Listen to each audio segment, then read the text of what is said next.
Okay, so now we're going to take a look at some more problems that deal with solutions, molarity, and concentrations, and dilutions, and so forth. So in this problem, we have that a solution concentration problem. What is the mass of solute in grams of 250 milliliters of 0.0125 molar solution of KMnO4, which is potassium permanganate? So the volume is 250 milliliters.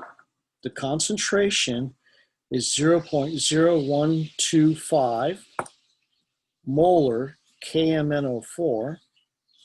And when you're doing these problems, it doesn't hurt to go ahead and write out that concentration as a ratio. In this case, 0.0125 moles of KMnO4 per 1 liter of solution.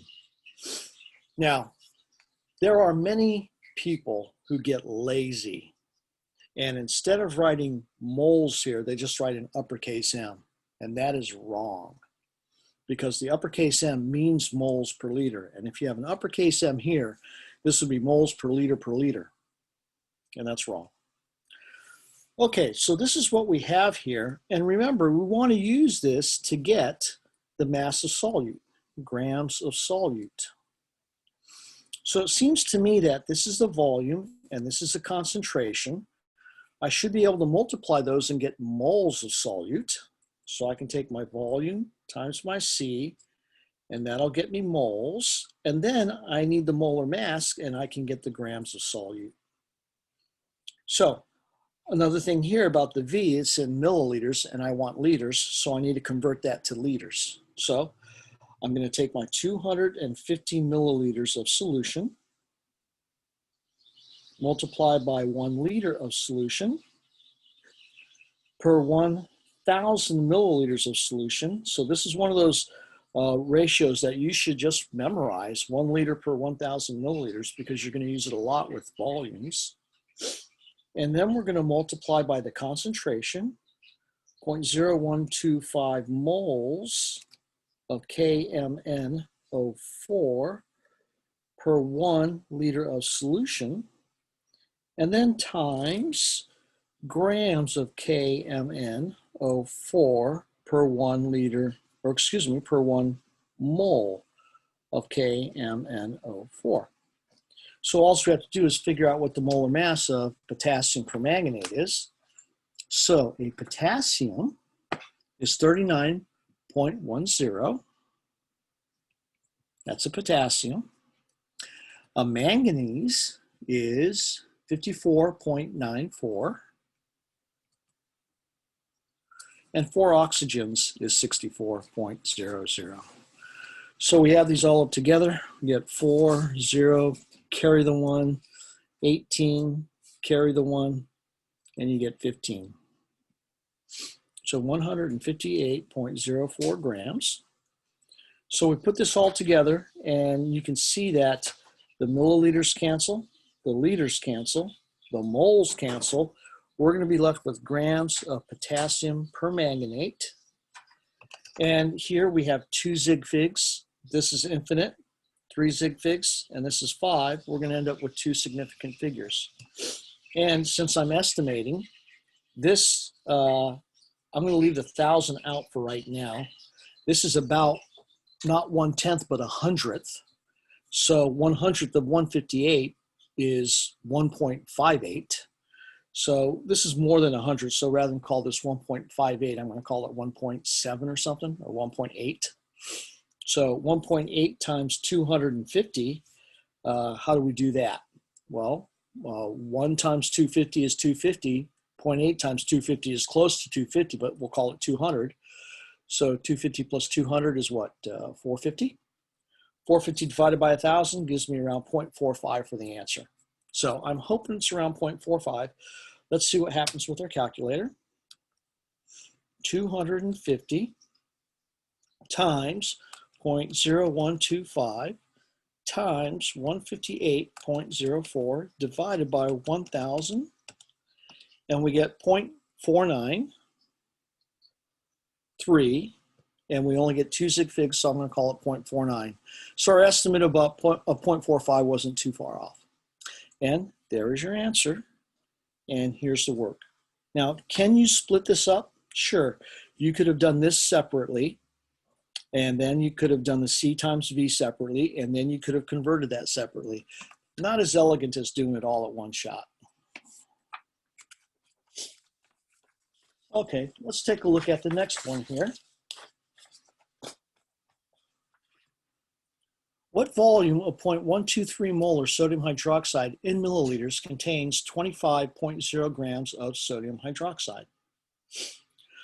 Okay, so our end goal is to get a volume of sodium hydroxide. That's the end goal.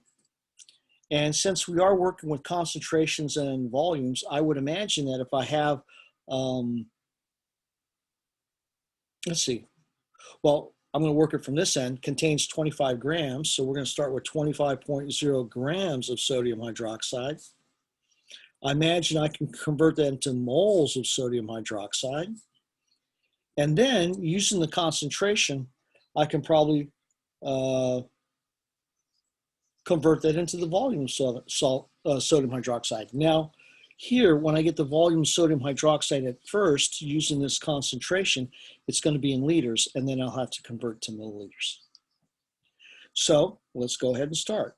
25.0 grams of sodium hydroxide times 1 mole of sodium hydroxide per, now for sodium hydroxide, sodium is 22.99 grams, oxygen is 16.00 grams, and hydrogen is 1.008 grams. So when we add this all up together, we're going to get what? An 8, a 9, a 9. Let's see, 2, 6, and 1 is 9, and then 39. And of course, we're going to round to 40.00. So we have 40.00 grams of sodium hydroxide. And then for our concentration, I didn't write this down 2 ways because I'm already getting used to it. What does the M mean? It means moles of sodium hydroxide per liter solution. I'm going to go ahead and write it down up here. 0.123 mole of sodium hydroxide per 1 liter of solution. Okay, so here what I want to do is I want to use this down here, but take a look. If I put this down here, I'll have mole of sodium hydroxide in the top and mole of sodium hydroxide in the top. So I'm actually going to use this upside down. Can we use ratios upside down if the units are going to cancel? And the answer is absolutely. And then finally, 1,000 milliliters of solution per 1 liter of solution.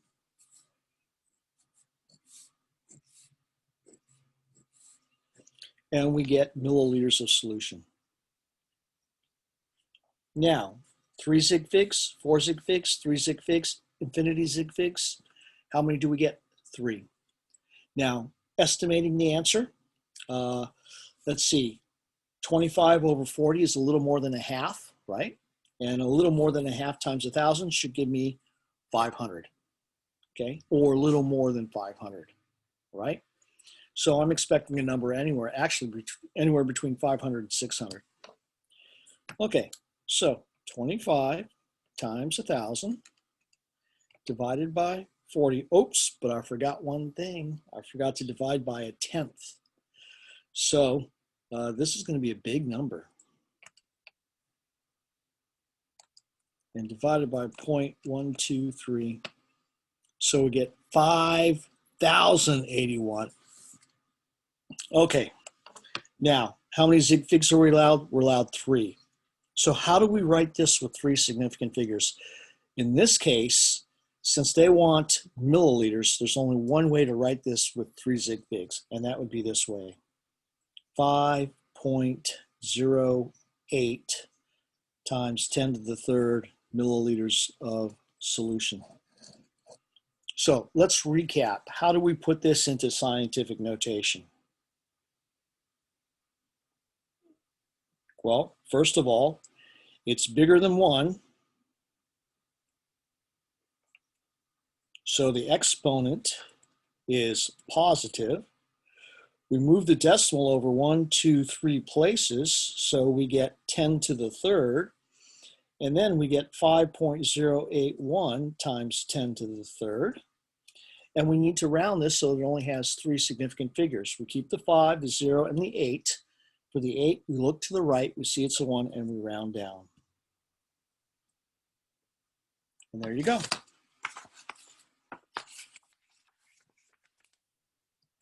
Okay, let's do another one. So, solution concentration. Identify the ions that exist in each aqueous solution and specify the concentration of each ion. So at this point in time, we're probably getting pretty good at this. And we know that to get the concentration of the ion, we simply have to multiply by how many ions are in the formula. So if we take a look at A, we're going to have 0.25 molar SO4, and we're going to have 0.50 molar ammonium ion. Why is this concentration twice as much as that one? Because there's 2 ions for every one formula. Let's see what that looks like in real time, if you will. So this is 0.25 moles of ammonium sulfate per 1 liter of solution times 2 mole of ammonium ion per 1 mole of ammonium sulfate. So these cancel, and because there are 2 ions per 1 formula, you can see that the 0.25 is going to double to 0.50. So for B, we can just take a look at this and see there's 2 sodiums, so we're going to double that. So we get 0.246 molar sodium. And there's only 1 of these, so we get 0.123 molar carbonate. And for C, there's 1 hydrogen, so we get 0.056 molar H plus, and we get 0.056 molar NO3 minus. Now, what if we were given this 0.0111 molar acetic acid? Well, our answer would be, since that's a weak acid, for all practical purposes, it is 0.111 molar acetic acid. There's no ions. Now, that's not completely true. There are some ions, but when you have a weak acid, you assume that it essentially has not ionized. This stuff ionizes to the point of about, if you had maybe 10,000 or maybe 100,000, maybe 1 would ionize. So 1 out of 10,000. That's practically none of it ionizing. Okay, so there's that problem.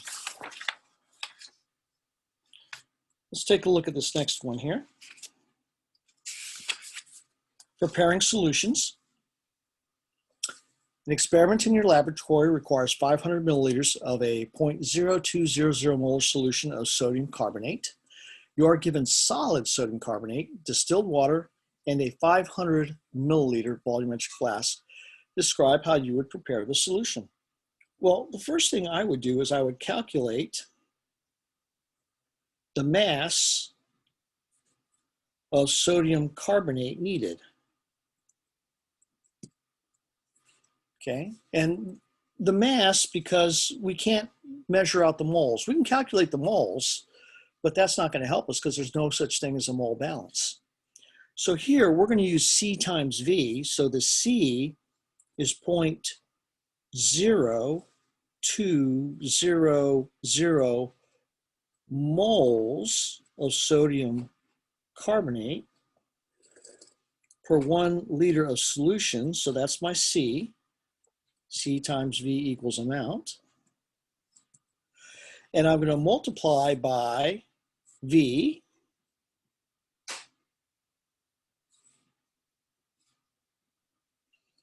And you can see that I've got a problem here and that's milliliters and that's liters. So I'm going to convert that liters to milliliters, or that milliliters to liters, as it were. So 1 liter of solution per 1,000 milliliters of solution.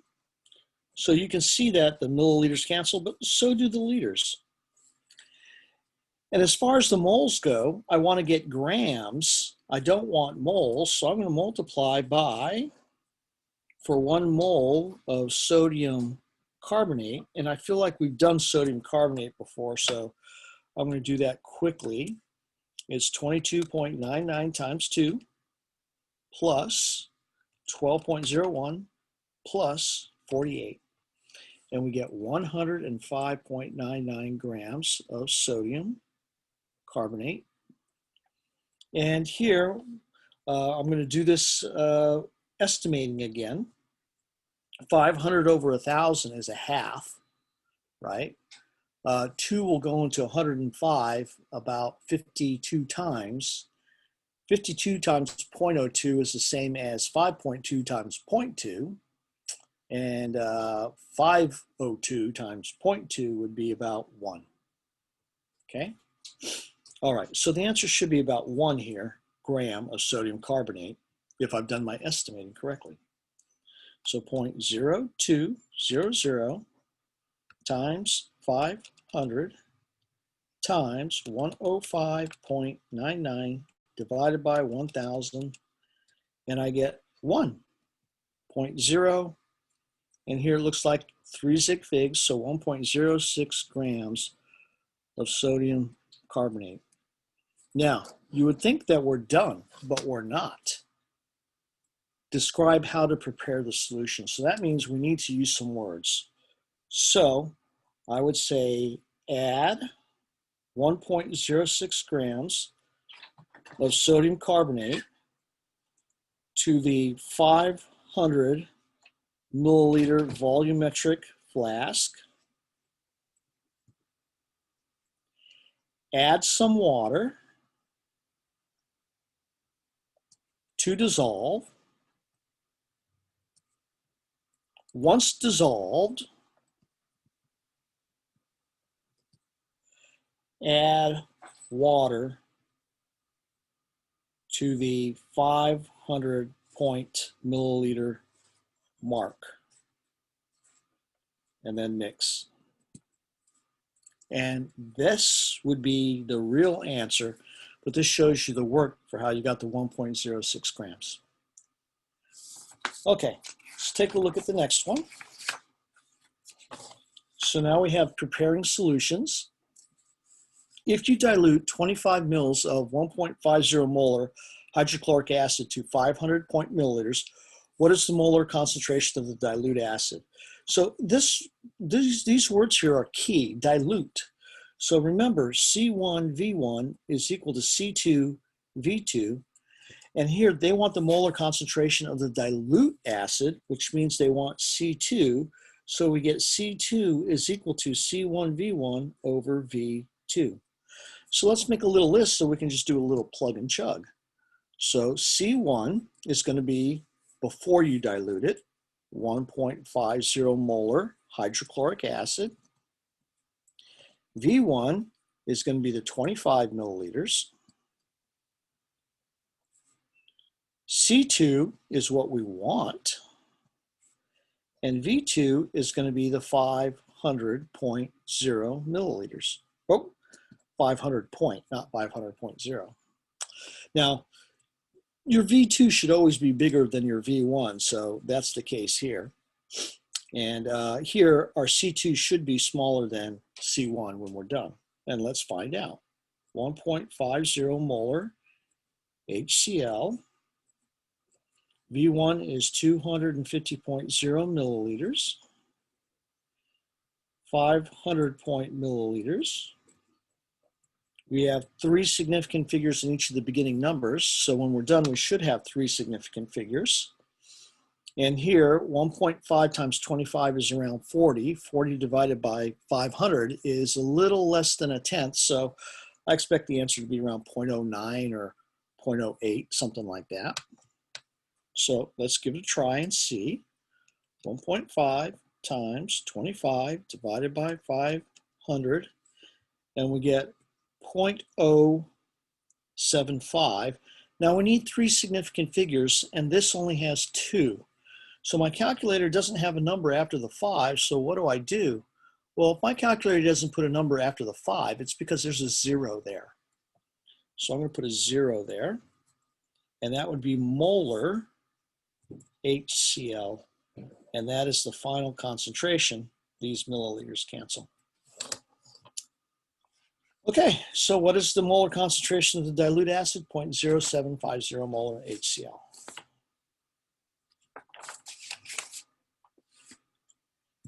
And I believe this is the last problem.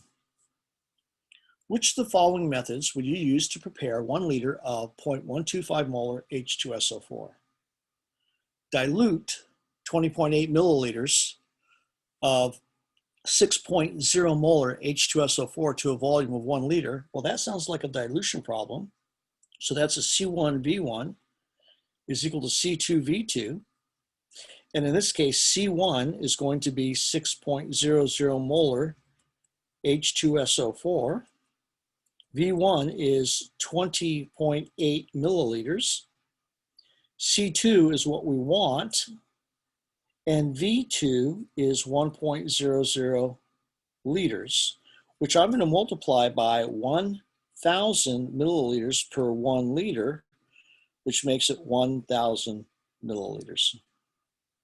So if I want to solve for C2, C2 is equal to C1V1 over V2, which in this case is going to be 6.00 molar H2SO4, 20.8 over 1,000 milliliters. And let's see what we get here. So we can estimate this answer. Would everyone agree that 6 times 20 is about 120? And 120 divided by 1,000 should be 0.120. So that's pretty close to what we want with the guessing. So let's see what we actually get. 6 times 20.8 divided by 1,000. And we get 0.125 molar H2SO4. So I'm going to say A is going to work. So A works. Well, let's take a look at B. And let's see if B works. Add 950 milliliters of water to 50 milliliters of 3 molar H2SO4. So for this one, for B, what is going to be C1? C1 is 3.00 molar H2SO4. And we have 50 milliliters of that.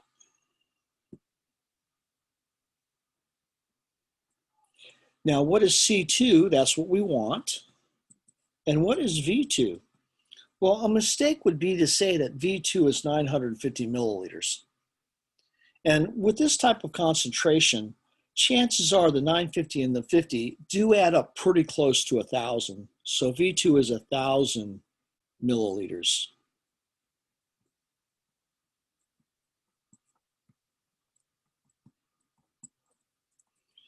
But there is the additional issue about when you add 2 solutions together, they may not end up with the final volume of the sum of their parts. The solutions may fit together a little bit better than they do apart, and so they may take a smaller volume. That does happen. Okay, so let's assume that it does work out though. We need to know that the final volume is 1,000, not 950. So let's take a look here. We do the same thing. C2 is C1V1 over V2, 3.00 molar H2SO4, 50.0 milliliters, 1,000 milliliters. And I got the dot there so that we know that we've got 4 zig figs there. And I don't think it takes a brain surgeon to see that 3 times 50 is 150. And this is going to be 0.150 molar H2SO4. So this is not 0.125 molar. So, nope, B is wrong. And A stands as the correct way to do it. Okay. And that was the last problem, example problem for this section. Hope you learned something, and stay tuned for more.